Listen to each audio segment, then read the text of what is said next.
और याद रखो महाराष्ट्र के दलित अवाम, मेरे दलित भाइयों, मेरी इस बात को याद रखो कि हिंदुस्तान की लोकसभा में, महाराष्ट्र की विधानसभा में या हिंदुस्तान की जहां जहां ऐवान असेंबली है, यकीनन हमारे दलित भाई वहां पर एमएलए और एमपी बनकर चले जाते हैं।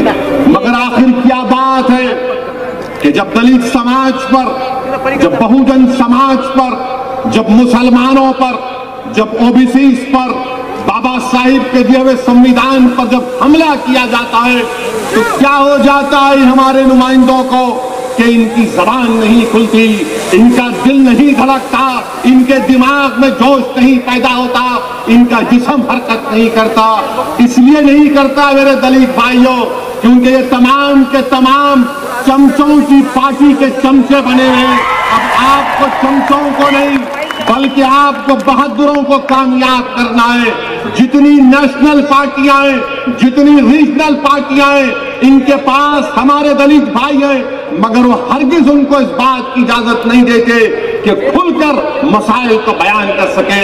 मैं हमारे दलित भाइयों को याद दिलाना चाहता हूं कि आज से 60-65 साल पहले बाबा साहिब अम्बेडकर ने कहा था, इन्हीं लोगों के बारे में कहा था कि हाँ, ये लोग हिंदुस्तान की उस पार्लियामेंट की कुर्सियों पर बैठते हैं जिसका उसूल मैंने लिखा, ये हिंदुस्तान की उस पार्लियामेंट की कुर्सियों पर बैठते हैं जिसका संविधान मैंने लिखा।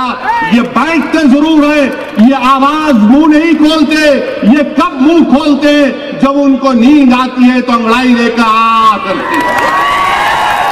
उन्हें बताइए, अगर बाबा साहिब अम्बेडकर हिंदुस्तान का संविधान नहीं बनाते तो मैं जिम्मेदारी के साथ कह रहा हूं, अगर अम्बेडकर संविधान नहीं बनाते तो दलितों को, मुसलमानों को, बहुजनों को इंसान मानने का दर्जा भी नहीं दिया जाता। अगर आज हिंदुस्तान में दलितों को, एससीज को, आदिवासी को अगर इंसान का दर्जा दिया गया, इसलिए दिया गया क्योंकि बाबा साहिब अम्बेडकर ने संविधान में लिखा कि जो हिंदुस्तान का शहरी है वो इंसान है, वो ह्यूमन बीइंग है। बाबा साहिब ने लिख दिया कि सब फर्स्ट क्लास सिटीजन है, कोई सेकंड क्लास सिटीजन नहीं होगा। ये बाबा साहिब अम्बेडकर का संविधान कहता है, ये उन्होंने बनाया है।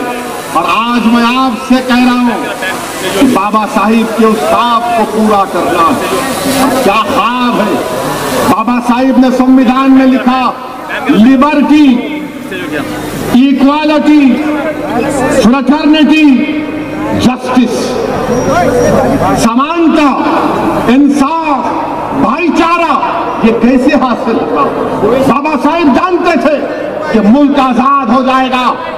बाबा साहिब जानते थे ये तमाम के तमाम जालिम लोग मुझे कामयाब होने नहीं देंगे। इसीलिए बाबा साहिब अम्बेडकर ने संविधान में लिख दिया कि समानता को हासिल करो, भाईचारे को हासिल करो, इंसाफ के लिए लड़ो, आजादी के लिए लड़ो। कि मैं आपसे आज पूछना चाहता हूं, क्या आप तैयार हैं बाबा साहिब अम्बेडकर के ख्वाब को पूरा करने के लिए? क्या आप आजादी चाहते हैं? किससे आजादी चाहते हैं? हम आजादी चाहते हैं मोदी से, हम आजादी चाहते हैं राहुल से, हम आजादी चाहते हैं पवार से, हम आजादी चाहते हैं ठाकरे से, हम आजादी चाहते हैं फडणवीस से, हम तमाम जुल्म करने वालों से आजादी चाहते हैं। क्या आप तैयार हैं? तो आजादी मिलेगी आपको। और मेरे भाई, सिर्फ नारा मत लगाओ कि बाला साहिब अब आगे बढ़ो, हम तुम्हारे साथ। हम तो आगे बढ़ चुके हैं, पीछे हटने का सवाल ही पैदा नहीं होता इंशाअल्लाह।